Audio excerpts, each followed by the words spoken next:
అండి ఈరోజు వచ్చి వీడియోలో మీరు చూస్తున్నారు కదండి, ఇది వచ్చేసి మనకు కంప్యూటర్ ల్యాబ్. ఈ యొక్క ల్యాబ్లో మనము మీకు ఇంతకుముందు చూపాను కదా, మనకు ఇక్కడ కటింగ్ చేసి చేయడం జరిగింది. ఈ యొక్క కటింగ్లో మనము కటింగ్ చేసి గ్రూ కటింగ్ చేసి ఈ యొక్క ట్రేలు ఉన్నాయి కదా, ఈ యొక్క ట్రేలో మనము దీనిలో కటింగ్ చేసి దీనిలో ఇన్స్టాల్ అయితే చేసుకోవాలి. నేరుగా మనకు అవతల పక్క సర్వర్ రూమ్ అయితే ఉంటుంది. ఆ సర్వర్ రూమ్ వరకు మనము ఈ యొక్క ట్రైన్ అనేది మనం బిగించాలన్నమాట. ఎందుకంటే మనకి ఇక్కడ వచ్చేసి టేబుల్స్ అయితే వస్తాయి.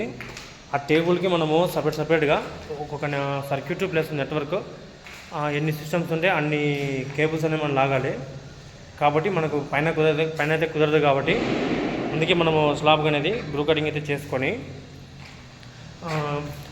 గ్రౌండింగ్లో మనం ఇచ్చేస్తున్నాం అండి. మొత్తం కనెక్షన్ అన్ని సర్క్యూట్లో 6 నెట్వర్క్ కేబుల్స్ అన్నీ.